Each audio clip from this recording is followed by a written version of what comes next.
get a kick out of it. Yeah. It gets to a point where it's just like, all right, we're gonna do something else. Yeah, can we do something else? Like, really? Really? My guys are actually with a smaller trout and still keepers, but the ones we'll have in these other holes will be better. Greg called me up and said he wanted to take me fishing, show me something that he really loves doing in the wintertime, and that's fishing in Charlotte Harbor out of his Ranger Banshee. He also fished out an airboat, but this day the tide wasn't quite low enough to need the airboat. So I met him down in Placida, and we headed over into the upper end of Charlotte Harbor, and I mean, we absolutely wrecked the trout. It was awesome. Here we get out.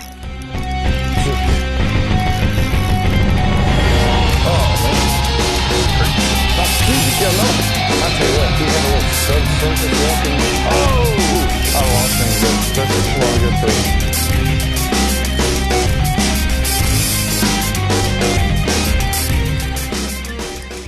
Today's conditions are awesome. Yeah. Every year I always look forward to wintertime. It's probably one of my favorite times to fish. I don't have to throw the net for bait, and all you do is load the boat up and just go. We're throwing, 90% of the time we're throwing soft plastic baits, whether it be Mirror Little Johns, provokers, that type of thing. But it's one of the most productive times. We don't always catch the biggest fish in the wintertime, but the numbers are just staggering. We do a lot of fishing up off of the Tarpon Springs, Newport Richey area.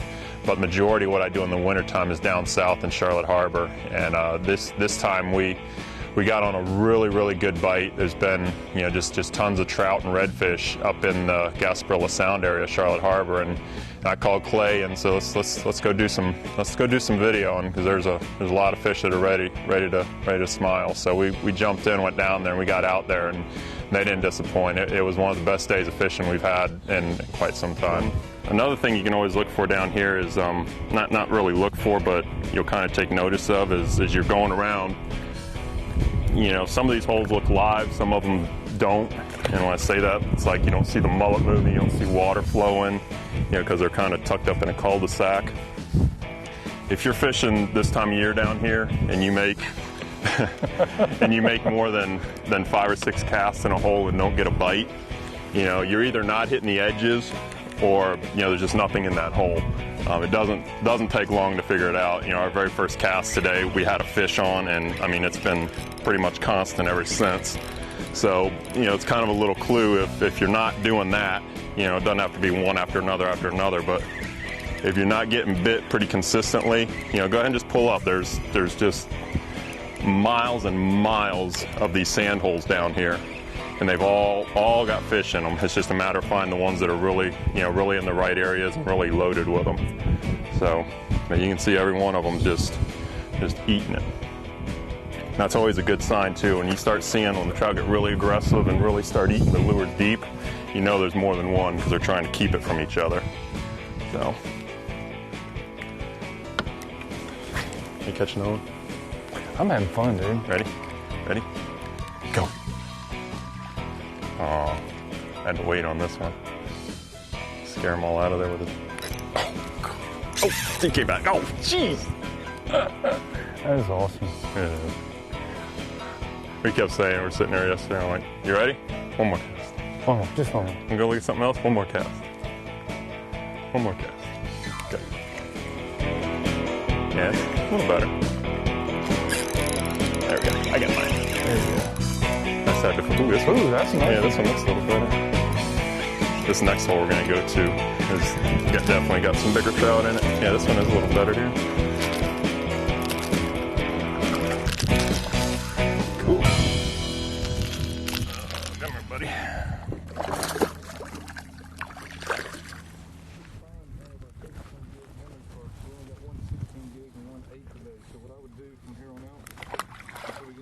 A little better one right there. That one's not too bad. That was probably 19, 20 inches. We made a little bit of a move. We moved over. We actually only moved probably half a mile, but we had to run about 2 miles to get here. I'm just fishing a different set of holes. We've been getting a few more redfish over here. We're in a different little bay. We're in Bull Bay right now, and you know, all these holes are going to hold the same fish. They're going to hold trout, redfish. You know, there are some snook in here. Not a lot, but there are some snook. But like I said, we just made a little bit of a move, fishing a different series of holes now. We're going to work our way around in here, see if we can find some redfish to, you know, fish them the same exact way. You're just looking for mullet, looking for the dark edges, and when the mullet are on the edges, that's typically where the fish join them. Greg, when did you start fishing back up in here? When did you first start not only fishing for fun, but running these charters up in here?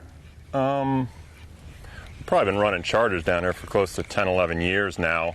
Doing this shallow water thing? Yeah, doing, you know, like I said, everybody just calls it kind of puddle jumping, because all you're doing is bouncing hole to hole.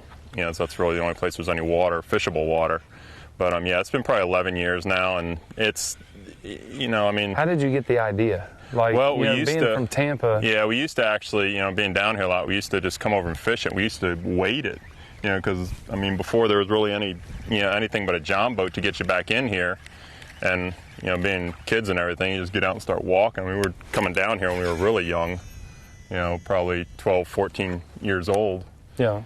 And he'd come up in here and just start walking. I mean, we'd walk all the way to the back of Widdens just fishing these holes, you know, as we grew up, and decided it was a lot easier to fish out of a boat. You know, we started doing that, and then, oh, did you miss it? Yeah. Okay, good one. Yeah, and then the airboats kind of came into, you know, we figured out an airboat would work really good for that. And, you know, when we get into December and January and you get the really low tides, I mean, you'll have 8-10 inches less water than what we've got now. Yeah. The airboat really shines, because, I mean, you've got to go across dry ground, and, you know, there's just no getting back to it with these boats.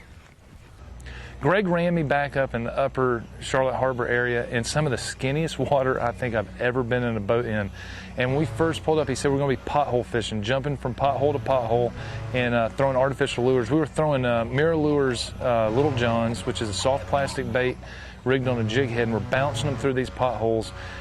If by bouncing in, we throw it one time, twitch it, and hook a fish. Just check it out. It's pretty awesome. There's a red. Nice. There we go. Can always tell the difference with redfish. You got a little body roll. Yeah, a little bit of run. Probably pretty decent fish too. Yeah, it's not bad. They've been 24 to 26, 27 inches. Been most of them. But right on that edge.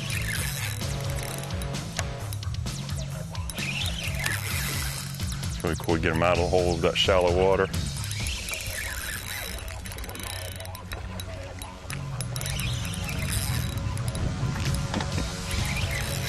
Oh, doing a handstand for me.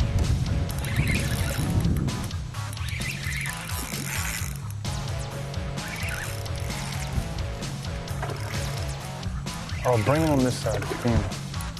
This thing's waterproof too. Yeah. This ain't too bad. He thought he had him lunch, or breakfast actually.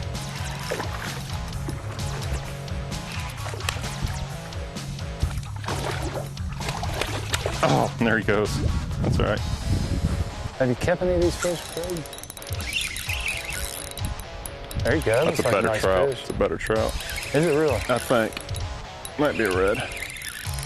Thought I felt the head shake, but now I'm thinking it's a red. No, it's a... Hey, make sure you get a close-up of that one. Yeah. I would say make sure you get a close-up of anything Clay catches. But right into the watercolor. You sure you want to do that? Yeah, kind of. Okay. Well, I'm just saying. Aren't you using white? Yeah. That's why I'm asking. What happens if you don't catch anything on it? Then I'll blame you. There's a bag in the thing. Open it.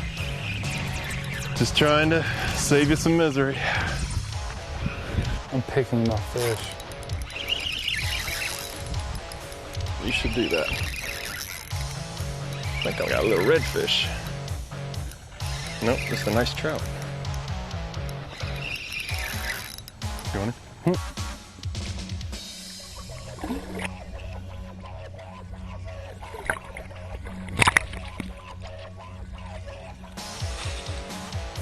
All right.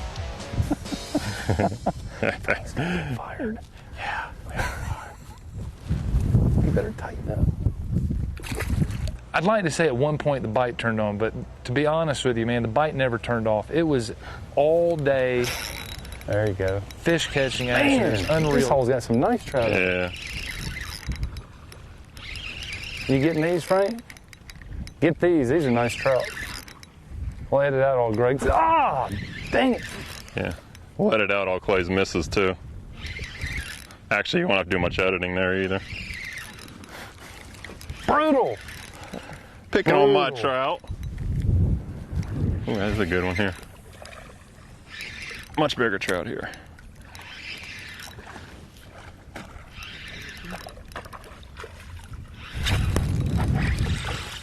Did you get you one? Yeah, man, that's a big trout too. Look at them go crazy out there. Yeah, these are better ones there, definitely. See how he's running at the boat, man. I got clients sometimes that really freaks them out. They just stop reeling. Yep, they think they've lost it. That's a good fish right there. If you got a fish on and you feel slack, just start reeling as fast as you can until you're dead certain there's nothing there. Yeah, so I always tell them just start reeling. I think I got you a little bit on You got me a little bit on that one. Yeah. Close though. Tell you what, they're eating it though. Yeah. He's got that thing down in his throat. There.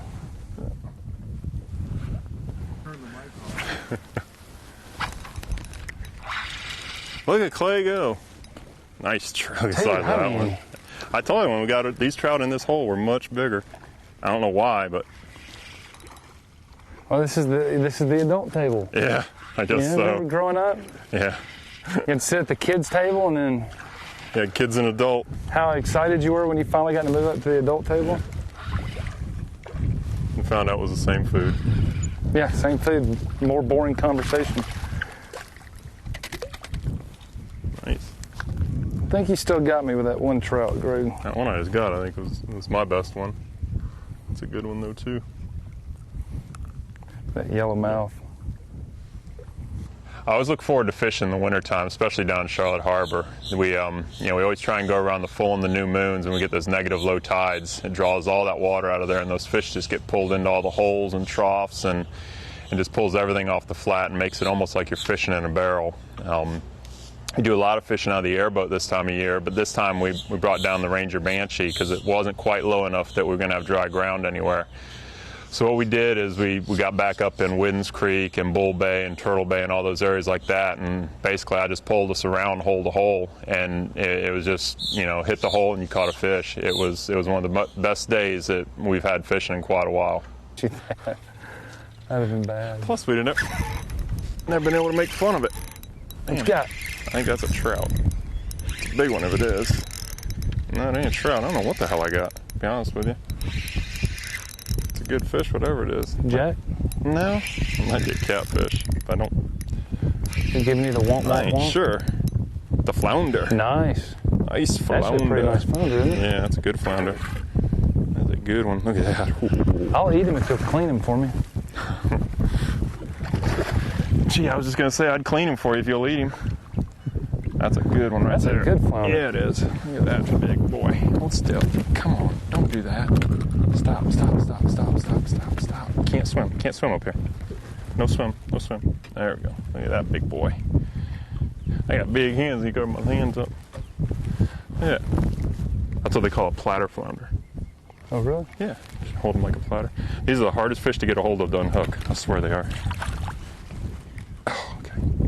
Because they always bite your lure. They're one of the best eating fish. Yes. Oh, God. No. How many times have we sat here and contemplated whether or not we want to keep him? That big old flounder.